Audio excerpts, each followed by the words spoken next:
the ground.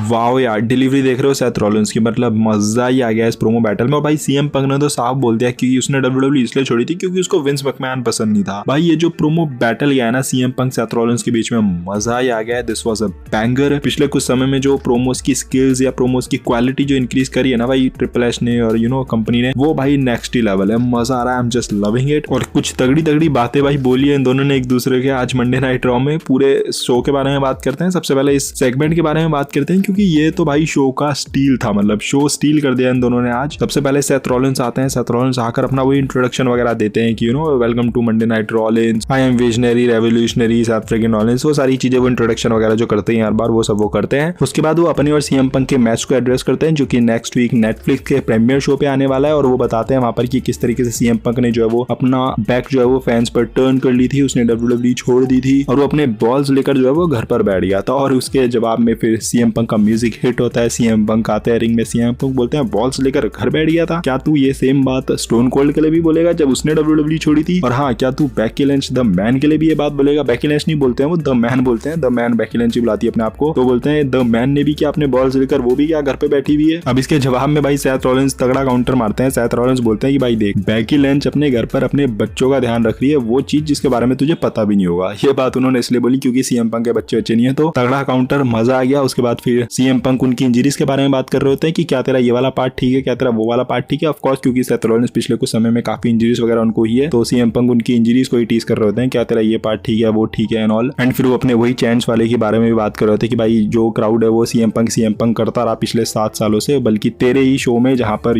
तेरे segment चल रहे होते तो उस वक्त वो मेरे को चैंट वगैरह करते थे, जो चीज तेरे को पसंद नहीं आती थी। ऑफ कोर्स सेथ रॉलिंस बोलते हैं कि भाई तू अपनी जहां पर तेरे को फायदा दिखता है तू वहां पर चले जाता है। पहले तूने डब्ल्यूडब्ल्यूई छोड़ दी, उसके बाद तू चला गया एंड तूने डब्ल्यूडब्ल्यूई की जहां मर्जी बेइज्जती करी है, क्रिटिसाइज किया है, जितना तेरे को मौका मिला है तू पॉडकास्ट में गया, तूने वहां पर डब्ल्यूडब्ल्यूई के बारे में उल्टी सीधी बातें बोली। फिर तू डब्ल्यूडब्ल्यूई के कंपटीशन में चला गया। कंपटीशन से उनका मतलब था एईडब्ल्यू में जब सीएम पंक चले गए थे। वो बोलते हैं कि भाई तू वहां चला गया था, जब वो हमसे वॉर हार गए तो तू यहाँ पर वापस आ गया। हमारा जब बिजनेस बूम पे चल रहा है तो तू यहाँ पर वापस आ गया, पर तूने पूरी कसर नहीं छोड़ी है इस बिजनेस को डुबाने में या फिर इस बिजनेस को या फिर डब्ल्यूडब्ल्यूई को खत्म करने में। तूने कोई कसर नहीं छोड़ी थी पिछले 7-8 सालों में। और फिर सीएम बोलते हैं भाई देख, मेरे को इस बिजनेस से कोई दिक्कत नहीं थी, मेरे को ये बिजनेस जो है वो शुरू से पसंद था, मैं बस सिक था, मैं टायर्ड था, इसलिए मैंने डब्ल्यूडब्ल्यूई छोड़ी थी। और जो बंदा इस बिजनेस को चला रहा था, जो इंचार्ज था, उसकी वजह से मैंने ये डब्ल्यूडब्ल्यूई छोड़ी थी, बिकॉज मुझे वो बंदा पसंद नहीं था और वो बंदा तेरे को पसंद करता है। ये लाइन ऑफ कोर्स उसने विंस मैकमैन के लिए बोली कि भाई उसको विंस मैकमैन पसंद नहीं था, इसलिए उसने डब्ल्यूडब्ल्यूई छोड़ी थी। डब्ल्यूडब्ल्यूई से उसका कोई वो नहीं था। इनफैक्ट सीएम पंक ये भी बोलते हैं कि भाई देख, मैंने तो पहले ही बोल दिया था जब मैं आया ही था यहाँ पर पब्लिकली कि भाई मैं पैसों के लिए आया यहाँ पर और मेरे को पैसे बनाने, और नेक्स्ट वीक जब मैं तेरे को तोड़ने वाला हूँ ना नेटफ्लिक्स के शो में, तो मैं अच्छे खासे पैसे वहां पर भी बनाने वाला हूँ। देन सीएम पंक बोलते हैं जो मतलब एरोज वगैरह मेरे ऊपर पड़े हुए थे ना, वही एरो मैं लेकर आने वाला हूँ नेटफ्लिक्स वाले उस शो में और वहां पर तेरे को जो है वो उन एरोज से तोड़ूंगा। एंड इसके काउंटर में फिर सेथ रॉलिंस बोलते हैं कि भाई ठीक है, तो अपने एरोज वगैरह लेकर आइयो, मैं अपनी आइज लेकर आऊंगा जो मतलब आग वाग छोड़ेगी एंड देन फिर उससे मैं तेरे एरोज वगैरह को तबाह कर दूंगा and I will burn you down. भाई वो जो लास्ट की जो लाइन थी ना भाई सेथ रॉलिंस की, मतलब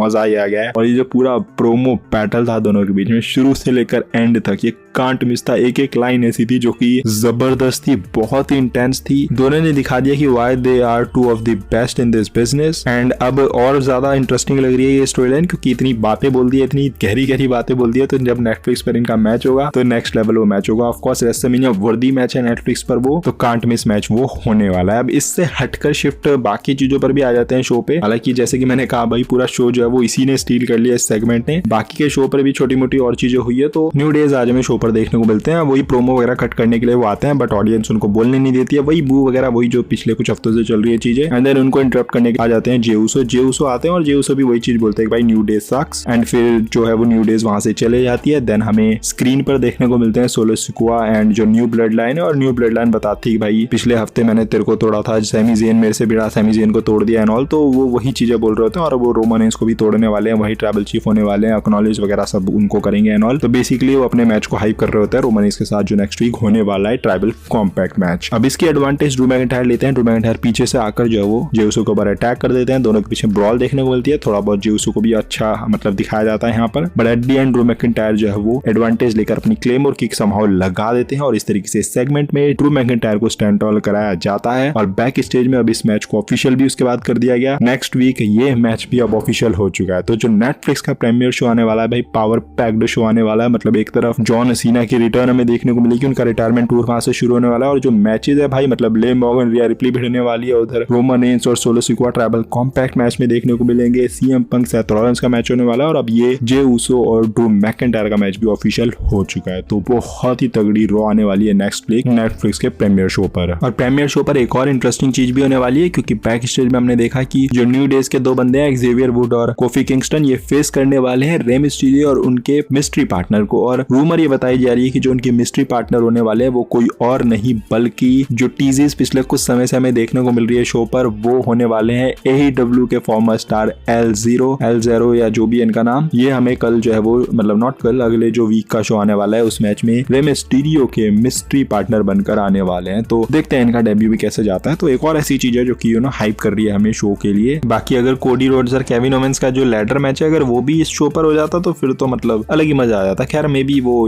रॉयल रंबल को भी आपको बड़ा बनाना है, वहां पर भी आपको बड़े मैचेस चाहिए, अंदर फिर टाइम का इशू भी होगा। तो ठीक है जो भी है, बट शो बहुत ही पावर पैक्ड होने वाला है नेक्स्ट वीक का। बाकी ये हफ्ते का शो ठीक ठाक था, डिसेंट था, कोई बहुत अच्छा नहीं था। लास्ट का जो सेगमेंट था वो काफी एंटरटेनिंग था, एक दो छोटे छोटे सेगमेंट्स अच्छे थे। जजमेंट डे का स्प्लिट बहुत ही जल्दी देखने को मिलेगा, उसके लिए मैं एक्साइटेड हूँ। मे बी हो सकता है कि वो हमें नेक्स्ट वीक देखने को मिल जाए नेटफ्लिक्स के शो पर। सेथ रॉलिंस का हील टर्न देखने को मिल जाए नेक्स्ट वीक के शो पर। तो भाई नेक्स्ट वीक कुछ भी हो सकता है, तो एक्सपेक्ट करना कि सिर्फ मैचेस ही नहीं होंगे वहां पर, मैचेस के अलावा कोई कुछ और इंटरेस्टिंग चीज भी हो सकती है। किसी का हील टर्न, किसी का बेबी फेस टर्न, या ना किसी ने किसी पे धोखा दे दिया एंड तो वो सब भी हो सकता है। जजमेंट डे का स्प्लिट, सेथ रॉलिंस का हील टर्न, किसी की रिटर्न, तो बहुत सारी चीजें हैं जो कि WWE कर सकती है। एक आधी चीज कर देगी इनमें से अगर WWE को और तगड़ा शो बनाना है, जो कि मुझे लग रहा है कि कुछ ना कुछ वहां पर और हो सकता है। बाकी आप बताओ आप क्या हाइप्ड अप हो शो के लिए या नहीं, वो कमेंट करके बताओ। और 2024 के अवार्ड वाली जो वीडियो है भाई वो कल आ जाएगी, आज आनी थी बट आज इतना अच्छा शो हो गया मेरे को लगा आज तो वीडियो बनती है, तो कल आ जाएगी अवार्ड शो वाली वीडियो, जहां पर सारे आपके best superstar of the year and all सारे अवार्ड्स जो है वो उसमें आपको देखने को मिल जाएंगे। बाकी वीडियो अगर आपको थोड़ी पसंद आएगी तो don't forget to like, comment and smash the subscribe button. मिलते हैं अगली वीडियो के अंदर। Till then love you all and do not give up, just keep